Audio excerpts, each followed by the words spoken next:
there's a hidden benefit to being in the military that's related to real estate. And today, Phillip Hulme and I are going to talk about it, as well as his working with members of the military and veterans in the country and all over the world. Philip? Hi, Cynthia. How you doing? Good. So a little bit about what's important to know about you. I guess just briefly, come from a military family. Both grandfathers served, a bunch of uncles and cousins served. By one count, almost half of my cousins had served in the military at one point or another. Big finance geek. That's hopeful if you're going to be a financial advisor. Um, Helps. so I caught that bug kind of early. And then, probably 6 years into my military service, I realized, hey, I want to do something in finance. Mm. Uh, wasn't entirely clear what, so I let my contract roll over to expire, and so ended up serving about 7.5 years, and then used my GI Bill. Went straight through, got my MBA degree after undergrad, and then started working in corporate finance. Did that for a bit, realized I hated being stuck behind a computer all day, and needed a little bit more like human to human Mm. interaction. So then I went like full 180 and went into sales, and I loved that. The autonomy, the bonuses were nice, the commissions, if you will. But I wasn't scratching that finance itch. So Mm. I'd kind of gotten to my own quote unquote financial independence. So those people that are in the fire community will kick out of that. But then I had a tough question to answer. If you're financially independent and you don't have to work for a living, what do you want to do with the rest of your life? And so I figured I'd use the Ikigai method, which I kind of geeked out about that a long time ago. Mm. But the idea is it's just this intersection of like, what are you good at? What are you passionate about? Um, what makes money and is good for the world? Um, What does the world need? yeah, yeah. Basically, what does the world need? Right? That's a perfect way to say it. So for me, I was like, I'm really good at finances. I love the military and veteran community. It's literally family to me. uh, and so I kind of laid it on like I want to be a financial advisor serving the military and veteran community. Mhm. And I started interviewing at different companies, like all the big names that you'd expect. And I told them like, "Hey, this is my vision. This is what I want to do with my career."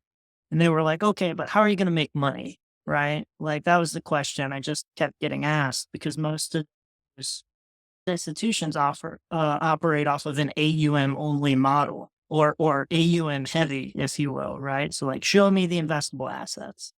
That's right. Um, So, and and you're talking about the big broker dealers, the big yeah, things, yeah, the the big Merrills and the Goldmans and the Morgan Stanleys of the world. Yeah, exactly, right? So you already had to have considerable net worth to go get financial advice because they say, Mhm.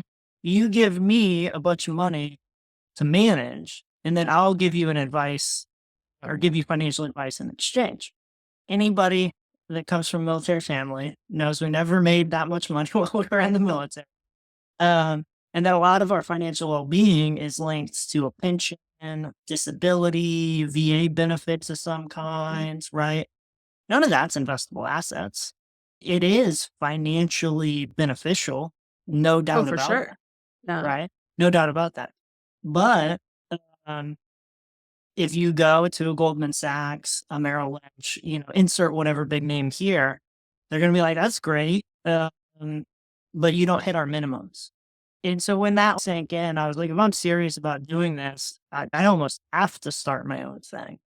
And so that's how I got into starting my own business. Um, and it's been good. Been doing it for, a handful of years now, and I'm enjoying it and helping out a lot of people that just get turned away, right? Because they've got a pension, not $500,000, right? They've got real estate investments that they're not willing to give up, right? They've got a business that they own that they're heavily invested in, but not the liquid assets that some of these other places want to see to give advice to them.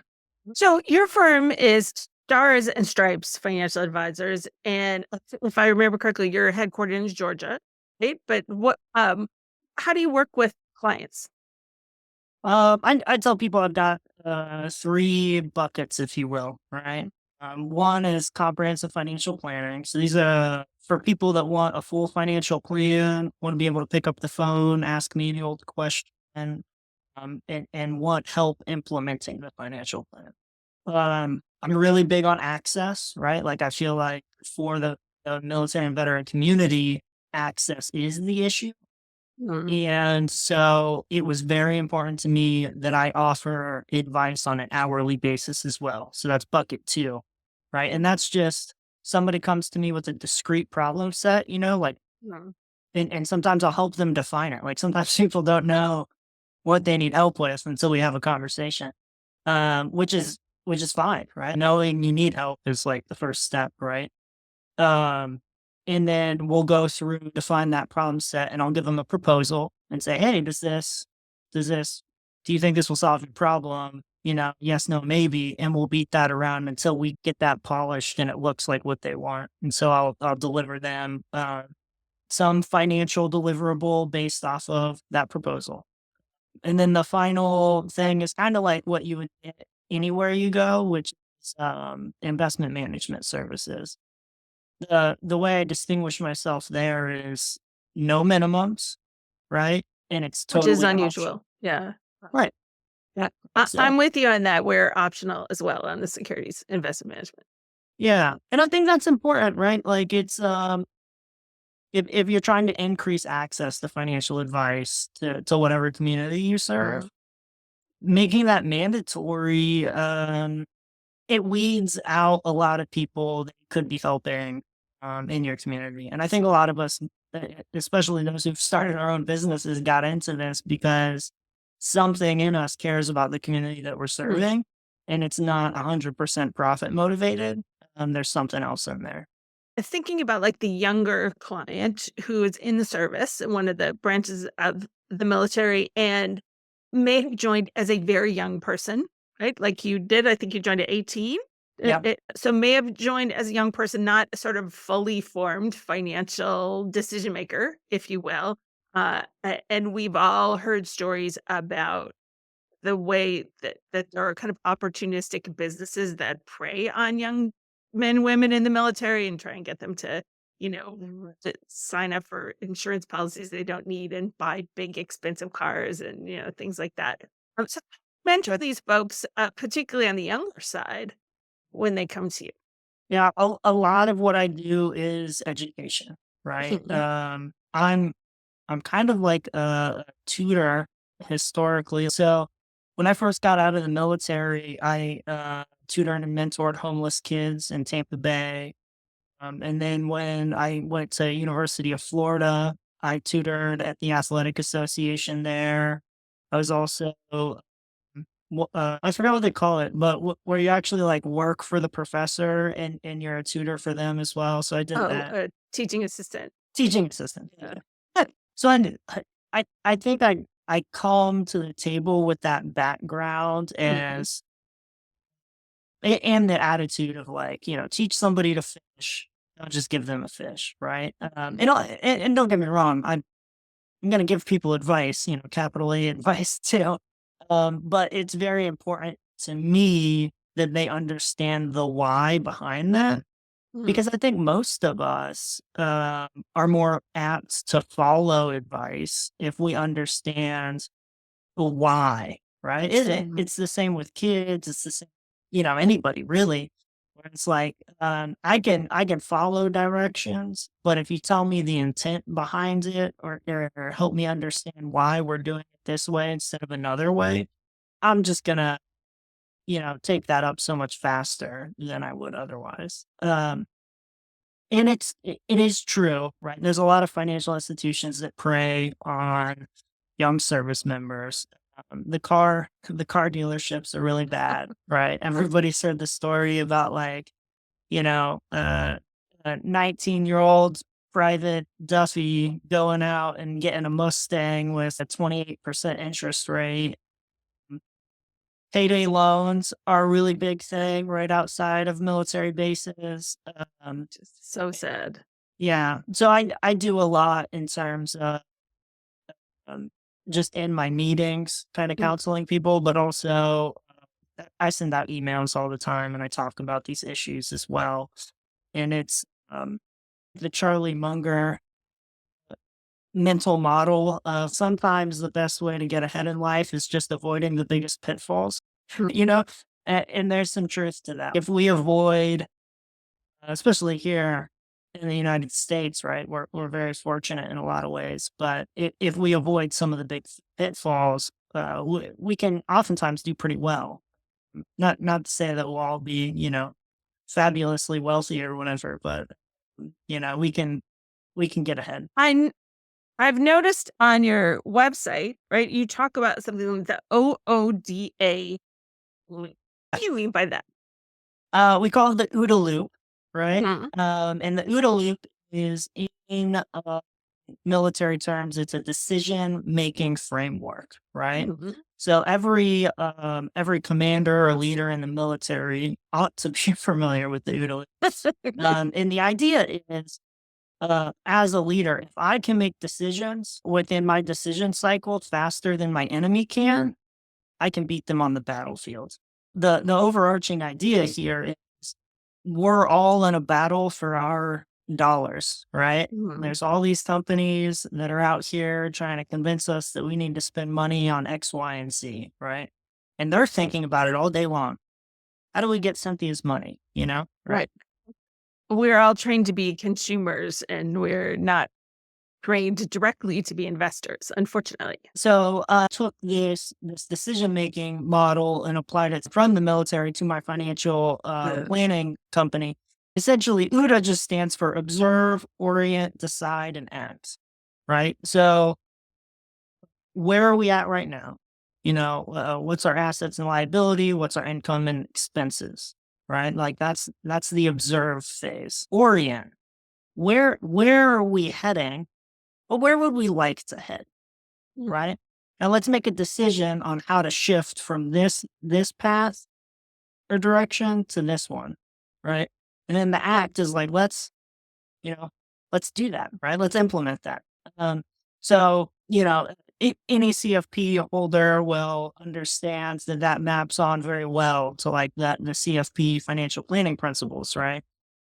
Um, and it's because everybody who makes well-informed, rational decisions Mhm. will use some form of decision-making framework similar to that, right? This is just how we learned it in the military, right? Despite the fact that I sounded out every letter and didn't pronounce it Uda, I do think this is a really helpful parent. Nice, nice. Yeah. I really like it. So let's take a little bit about how we opened this conversation, which is the idea that there's some real estate related benefits to people who are working professionally in the military. Also, a movement among service members, a section of service members to really embrace real estate as a wealth building tool and an asset class, which I'm in favor of. So let's talk a little bit about how you see that playing out with your clients and prospective clients right now. Yeah. Um, I kind of have different avatars, right? That come to me. There's like the accidental landlord. Right, we just talked about that in a podcast, like that from kind of the psychological point of view. So, right, like in the military, you'll PCS about every 3 years, right? Mhm. And oftentimes that PCS just isn't like a different unit on the same base. It's on the other side of the planet or the other side of the country, right? And, perhaps you wanted to buy a home, have a little bit more stability and start building equity, right? Well, somebody somewhere along the way was like, "Hey, we need a home loan product for the military who moves all the time. so they don't miss out on the American dream, right? Of owning their own home. So we're going to put special provisions in this that just make home ownership more accessible for this community. Uh, and so one of the things is potentially having a 0% down payment, no PMI for a lot of people, not everybody, things of that nature that make it a lot more accessible. And then when they move, right, they can sell the house, take that equity over into another house. Or oftentimes the accidental landlord would be like, well, the rental market here is pretty good. Why don't I just keep this, have a little extra income, and then we'll do this. And, over a 20-year career, you move a lot. You could end up with 5, 6 rental houses if you do that every time. I met people while I was in. I had a command sergeant major that I worked for. And he told me while I was, but it didn't sink in at the time. I wish it had. But he was like, I got to be a millionaire in the military just by renting out my houses as I moved. So that's kind of one avatar that I see. And some people do it intentional. Like you said, there's a bit of a movement, right? So some people are kind of hip to what's going on, or in the know. I don't know what the cool kids are saying these days, right? I don't have the Gen Z lingo. The other avatar is like people who have gotten out, who are veterans, their service years are behind them and they're in a new career now. They feel a little bit more settled and they like the idea of using some of their extra income now that they've got a better paying job to invest and build wealth. In that real estate VA home loan makes it so accessible. That's a very appealing option. And unlike, the stock market or the bond market, you feel more autonomy and control over that investment.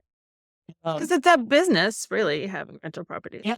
Might not be taxed as a business, but and that's another benefit, right? A lot of what we learn and come to believe in the military is that if we work really hard, we can make anything happen. And so I find that,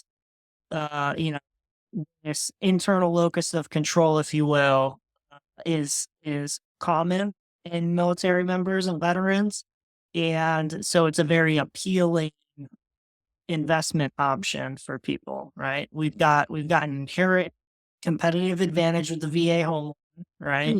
And then we also have the autonomy and the sense of control over the outcome, which is really refreshing and vitalizing for us, I think, as a member of that community. Do you see in your work a lot of clients who are moving beyond the single family home into multifamily, like, kind of looking for the duplex or the fourplex, when I they see first it. get started? Yeah, I see a little bit of it. Most people are sticking to like the single family homes and the duplex. And I think that that's because if you look at the VA home loan as a product, it maxes Four out doors for or under. right? So my competitive advantage in the market as a veteran who's a real estate investor stops at that point, at that 4 units. However, that means that it's difficult to scale and keep that strategic competitive advantage. Ambition doesn't stop with my competitive advantage.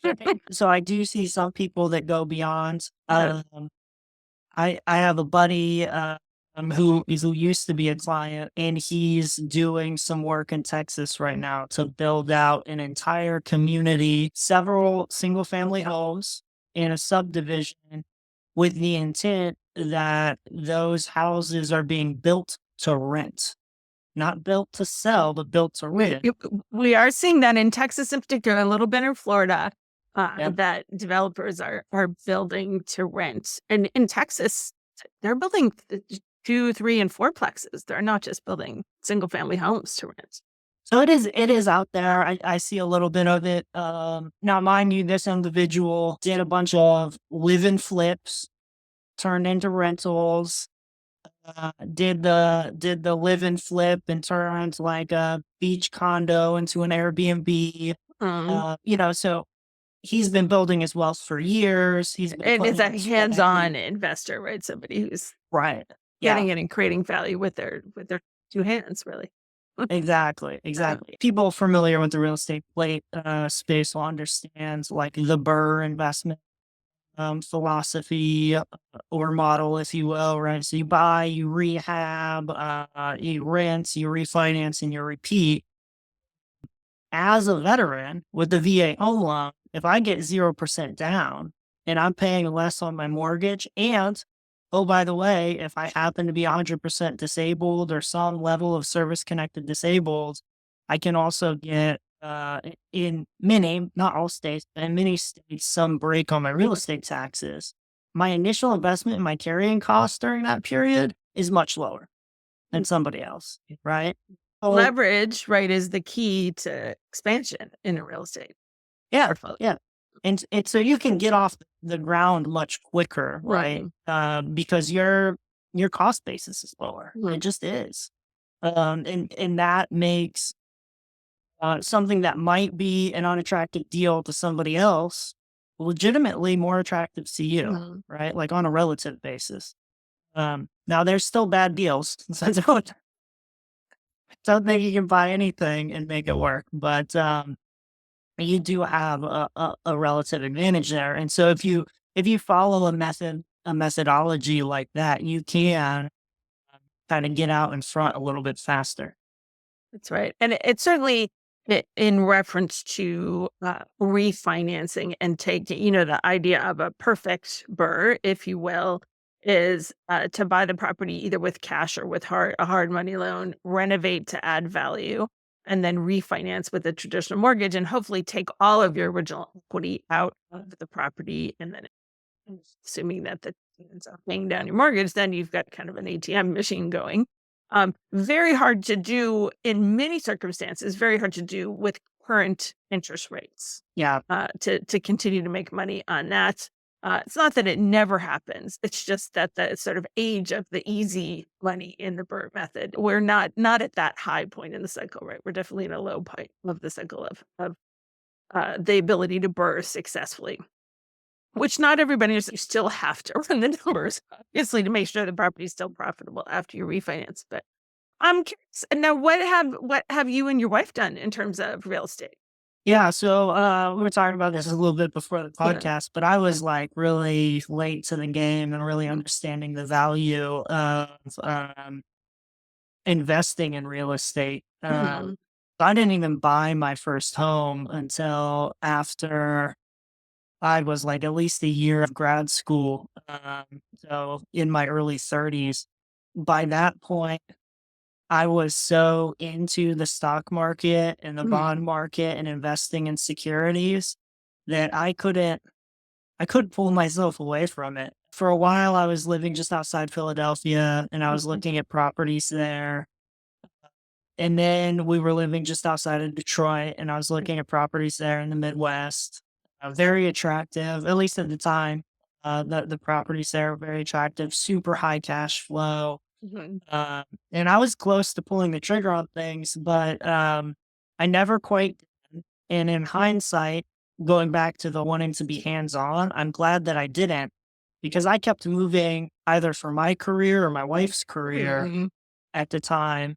And for me, as a little bit of a control freak, hated the idea of having a property manager without oversight. I knew that I would never be like the property manager. Like, I don't want Mhm. people calling me in the middle of the night. Even my family. I love you, family, Mhm. but that aspect wasn't very appealing to me. I never bought Mhm. an investment property. You just haven't yet. But, Yeah. my husband and I we were very, very securities focused, and we worked, my husband was reinsurance, and I worked for a large, financial institution as a CFP in the Bay Area, and we were trying to live on one income, we're trying to be the millionaires next door. We were investing quite a lot in the securities markets. Of course, we still have lots of securities. It was the Great Recession that when we were in our, 40-ish, it, was what got us to diversify into real estate because that even was kind of a level of volatility that even that both of us, even though we were, relatively risk seeking, I just wanted to be a little bit more diversified. And then obviously every recession brings opportunities, and that recession brought real estate opportunities. And it's funny that you say that because our markets are in the nice suburbs of Detroit. Yeah. Yeah. We've been very happy with that. Yes. People, I think people have like this negative impression of Detroit, but there are some communities there, absolutely gorgeous. The history is incredible. Um, like can't say enough good things. Every major city has problems, but yeah, like there's definitely some nice spots. Yes, yes. Very hip. So I want to dig into something here that talking military spouses, right? Were you married when you were in service, or did you get married after you got out of the service? Yeah, I got married after I got out of the service, Um, and hats off to everybody that does that. Um, but I was a little bit scared of doing that mhm, because I saw some of the struggles that other couples were having. It's hard. It's difficult, mm, right? Anybody will tell you military service is a sacrifice. And man, the sacrifice you pay on the family front as a military spouse. I do once a year, I volunteer with this organization here in Georgia, the Georgia's 4-H organization, if you're familiar mhm, with 4-H. And they've got a BOD funded camp for kids of military families. So all these kids from all these military families come in and we spend a week out in the woods, like teaching them lessons and mhm, science and stuff like that, team building, leadership lessons. Anyways, even hearing those kids talk, they're not even adults yet. And they understand that their relationship with their parents has been a sacrifice as part of the service too. Right. So it hits the military spouse, it hits the kids. So I didn't do it, I think partially because, nobody wanted to stay with me when I was going on deployments and training missions all the time. And then, partially, some self-sabotage, I think, because, uh, while I was very fixated on just being the best soldier I could be, mm, and that meant spending a lot of time training, mm, and training missions and deployments, and so it's funny. Of the 7.5 years I served, I spent 3 years overseas. Uh, Um, and so, like, if you just put that into context, right? And that's during that period of time, that wasn't terribly uncommon. People would go on like a 12-month deployment. It's just you're gone for a whole year of your life, you know, mm, and that's tough. But yeah, so I get military spouses that will come and talk to me, you know, husband's deployed or about to get out, or wife is deployed and about to get out. I've had some survivors, if you will, where the service member has passed away and helping them out with various things. And it's a tough situation, but it's a super important part of the community to yeah. serve. One of the reasons I bring it up is because within the fire community, um, it's often for married couples, right? If the non-deployed spouse, if you will, is managing the rental property business, there could be some tax benefits to that. Yeah. Both while they're in the service and then later on when that spouse moves to the private sector. It's something that you can do from almost anywhere in the Yeah, world, right? I mean, you can't go in and fix the toilet, for example, if it breaks in the middle of the night from if you're not adjacent to it. In this digital age, there's a lot of work that you can do to manage a rental property business from afar. As mhm, long as you have, some good folks on the ground, like, that's an opportunity. But it's not for everyone. Not everybody wants to manage a rental property business, but it is an opportunity uh, that doesn't require you to be in the same place all the time. absolutely. And that's a huge issue within the military Uh, spouse community and the military community in general. yeah. If I'm moving all the time, career interruption, career interruption, Mhm, career interruption. Finding a career that can travel with you, or mhm, finding a source of income that can travel with you. And, mhm, and to your point, having real estate as an investment Mhm. is something you can manage from afar. Mhm. And I would even go as far as to say one of the, uh, in my opinion, better-ish jobs for a military Mhm. spouse is as a real estate agent, right? Because as you move from state to state, Mhm. you can transfer that skill set fairly easily, right? Um, Now you need to learn your market. And, the thing not to forget is that you're probably not going to be a real estate agent in Italy or Mhm. Germany or someplace like that. But if you are a real estate agent, you can kind of jump into that pretty quickly when you land Mhm. wherever you go. And if you combine that with doing your own real estate investing and managing properties, you can have a very active and fulfilling career where you're Mhm. making, good money despite all the moves, right? Mhm. And inherent advantage, if you've moved that much, man, you know a little something extra about what it's like to Yes, you buy and sell do. a house. There's a company in the registered investment advisor space called Simply Paraplanner. And so these are people that work as members of the financial planning and operations team for uh, uh, businesses like ours. And it was founded by a military spouse, Alex Hopkins, who was trying to create something for herself that she could carry with her as her husband was moved around to different places. Now it's a really big influential company in our industry. That's wonderful. That's super wonderful. Getting into financial planning, working as a paraplanner, uh, this industry has become so digital. Like, what a Mm. wonderful opportunity. What a wonderful Yeah, I opportunity. don't know about you, but I see I almost like 99.99% of the time see clients on Zoom, right? Which is Yep. totally different from when I was first a financial planner, and 100% of the time I saw clients in the office or I talked to them on the phone. Yeah. So, Yeah. I think this is an industry that's not going back. Um, it's too convenient for the client to not have to leave the house mm, or their job or wherever life has taken them. And it's too convenient for us to be able mm, to run our operations either from our houses or a local office or mm, whatever. Um, and we can spend more time working on the client's issues instead of driving around or, whatever the case may mm. be. Yeah, much more efficient. Yeah. So I'm curious, Philip, what is the best piece of advice that you have ever received? That I've received. Okay. So in life is just always be honest, right?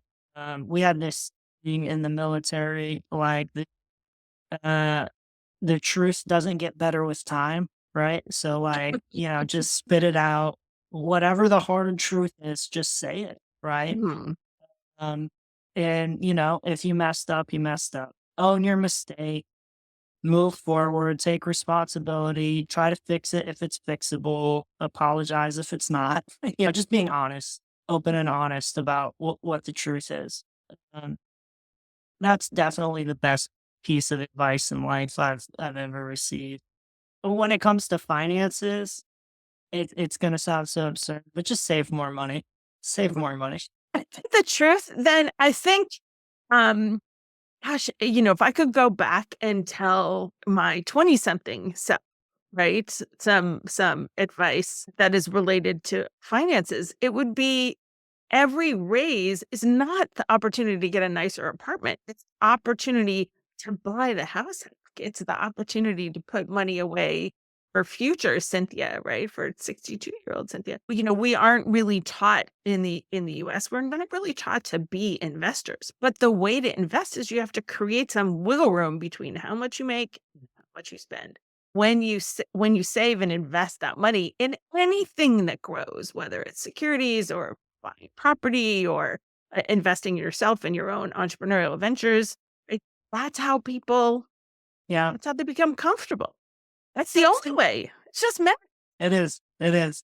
Mhm. I'll say this for my military folks, Mm. but it's an asymmetric advantage, right? And Ooh. we always like asymmetry in the military. Right? Like, Mm. what can I do that takes 1 ounce of effort but gets me like Yeah.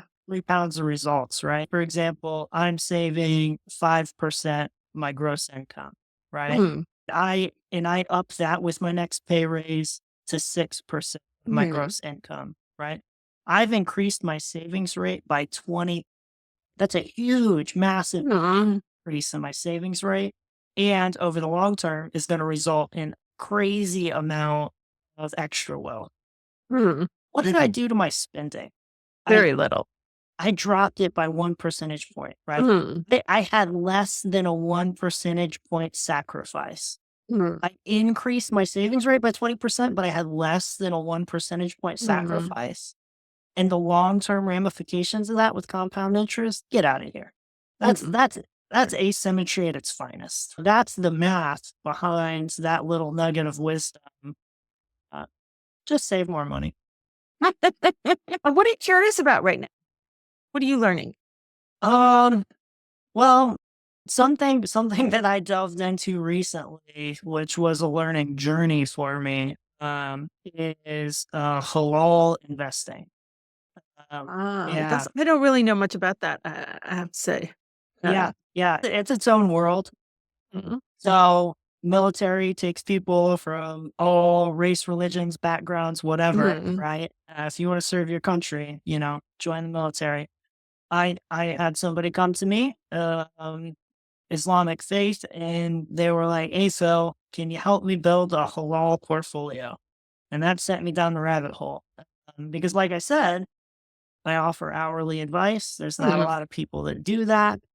Um, and that was a learning adventure for me, but also deeply satisfying because I could help out this person in the military community do something, have access to financial advice that they wouldn't have mm, otherwise. mm. I just love doing that. That was my most recent rabbit hole. On the business Um, side, it's always marketing.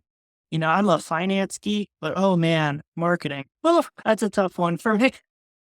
before I switched careers to become a financial planner, I was a political campaign manager, and worked in politics in my early years. And so the kind of like the marketing and the fundraising piece, gosh, that's fun. I just love that. I love the tracking, when it Mm, comes to like marketing and advertising and stuff. Numbers guy, right? Um, but the creative portion of that, not my not my strong suit. Well, what's next for your firm?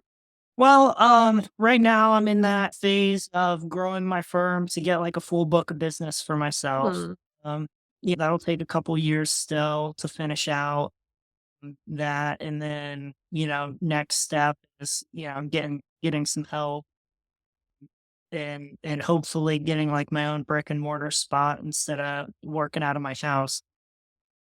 so maybe you could see some people in person and not just on Zoom. Honestly, to me, it's because my clients almost never ask to meet in person. I Yeah, think no, I in don't the last either. 3 years, I've had 3 people ask to meet in person. Uh, you know, you don't need a brick and mortar spot for that. To me, the brick and mortar spot is more about when I start hiring people, Mm, having a place for team building, congregating, um, not as necessarily a requirement, but as an option. And so that's kind of like my vision for the future for the mm. company.